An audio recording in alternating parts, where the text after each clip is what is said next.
ভেঙে নিব। এই ডিমটা অবশ্যই নর্মাল তাপমাত্রায় থাকতে হবে। ফ্রিজে ডিম থাকলে 1 ঘন্টা আগে ডিমটা ফ্রিজ থেকে বের করে রাখতে হবে। এরপর এখানে দিয়ে দিব 1/3 কাপ পরিমাণ চিনি। এবার একটা নর্মাল হ্যান্ড হুইক্সের সাহায্যে এই ডিম ও চিনিটাকে খুব ভালোভাবে মিশিয়ে নেব। হাতের কাছে হ্যান্ড হুইক্স না থাকলে আপনারা এখানে কাঁটা চামচ ব্যবহার করতে পারেন।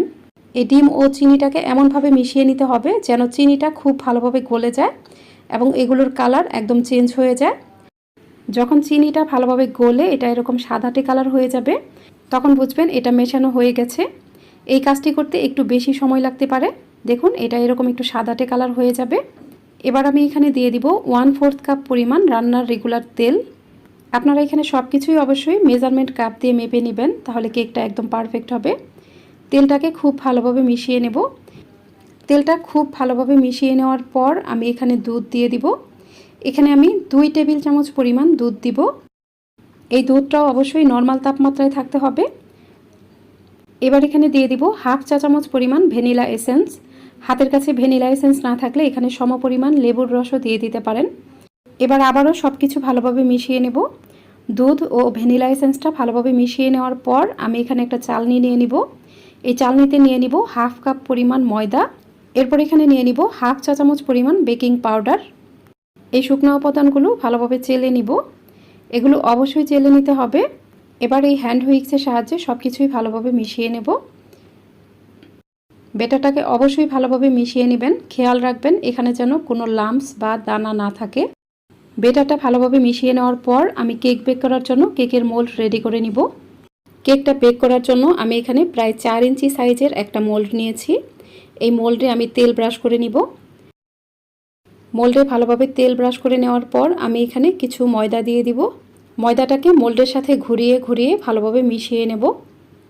মোল্ডের সাথে ময়দাটুকু ভালোভাবে মিশিয়ে নেওয়ার পর বাড়তি ময়দাটুকু আমি ঝেড়ে ফেলে দিব। এরপর আমি মোল্ডের মাঝে কেকের ব্যাটার ঢেলে দিব। এই ব্যাটারটাকে মোল্ডের মাঝে একটু উপর থেকে ঢালবেন, তাহলে ব্যাটারের মাঝে কোনো এয়ার বাবলস থাকবে না। সম্পূর্ণ ব্যাটার ঢেলে দেওয়ার পর ব্যাটারের মাঝে একটা কাঠির সাহায্যে এভাবে ঘুরিয়ে নেব। তাতেও এখানে যদি কোনো এয়ার বাবলস থাকে সেগুলো নষ্ট হয়ে যাবে। এরপর এই মোল্ডটাকে এইভাবে কয়েকবার একটু ট্যাপ করে নিব। তাতেও যদি এখানে কোনো এয়ার বাবলস থাকে সেগুলো নষ্ট হয়ে যাবে। এবার আমি এই কেকটাকে বেক করতে চলে যাব। এর জন্য চুলায় একটা নর্মাল সিলভারের হাঁড়ি বসিয়ে দিয়েছি। এই হাঁড়িটাকে আমি চুলার মিডিয়ামের থেকেও একটু কম আঁচে এটা প্রিহিট করে নিচ্ছি। এই হাঁড়িটাকে আমি 5 মিনিটের মতো প্রিহিট করে নিয়েছি। অর্থাৎ কেকের মোল্ড বসানোর আগে এই হাঁড়িটাকে আমি ঢাকনা দিয়ে ঢেকে কয়েক মিনিট গরম করে নিয়েছি। ঢাকনা খুলে হাঁড়ির ভিতরে একটা স্ট্যান্ড বসিয়ে দিব। হাতের কাছে এরকম স্ট্যান্ড না থাকলে যে কোনো স্টিলের অথবা সিলভারের ছোট বাটি উপর করে বসিয়ে দিবেন। এবার এই স্ট্যান্ডের উপরে আমি কেকের মোল্ড বসিয়ে দিব এবং হাঁড়িটাকে ঢাকনা দিয়ে ঢেকে দেব। চুলার মিডিয়ামের থেকে সামান্য কম আঁচে আমি এটা বেক করব। চুলার আঁচ কিন্তু একবারে কমিয়ে দিবেন না, চুলার আঁচ মিডিয়ামের থেকে একটু কম থাকবে। অর্থাৎ চুলার আঁচ মিডিয়াম ও লো এর মাঝামাঝি অবস্থায় থাকবে। অনেকেই প্রশ্ন করেন যে হাঁড়িটা পুড়ে যাবে কিনা। কেক বানানোর শেষ পর্যায়ে আমি আপনাদেরকে হাঁড়িটা দেখিয়ে দিব, হাঁড়িটা একটুও পুড়ে যাবে না। আর আপনি যদি কেকের মাঝে ওভেনের তৈরি কেকের মতো সুন্দর কালার আনতে চান, তাহলে এখানে কোনোভাবেই কাচের ঢাকনা ব্যবহার করা যাবে না। আপনাকে এখানে সিলভার, অ্যালুমিনিয়াম অথবা স্টিলের ঢাকনা ব্যবহার করতে হবে। কাচের ঢাকনা নিলে কিন্তু কেকের কালার সুন্দর হবে না। আর আমি এখানে কোনো কাগজ ব্যবহার করিনি। কাগজ ব্যবহার না করার ফলেও কিন্তু কেকের কালার অনেক সুন্দর আসবে। আপনারা অবশ্যই আমার প্রতিটি টিপস ফলো করবেন। আশা করছি আপনারাও পারফেক্ট একটা কেক বানিয়ে ফেলতে পারবেন।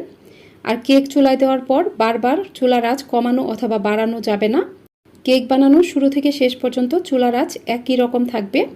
আর বারবার ঢাকনা খুলে কেক চেক করা যাবে না।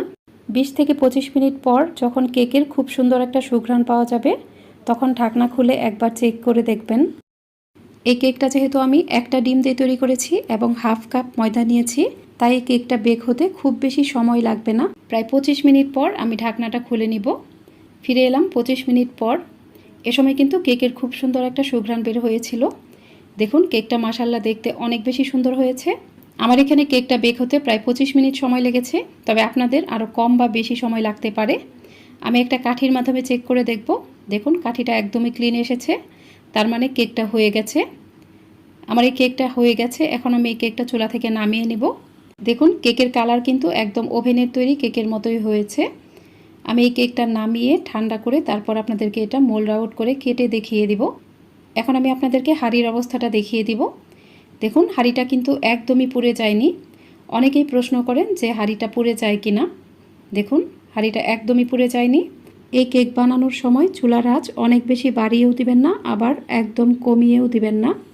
চুলার আঁচ মিডিয়াম ও লোয়ের মাঝামাঝি অবস্থায় থাকবে, তাহলে দেখবেন হাঁড়িটাও পুড়ে যাবে না এবং কেকটাও অনেক সুন্দর হবে।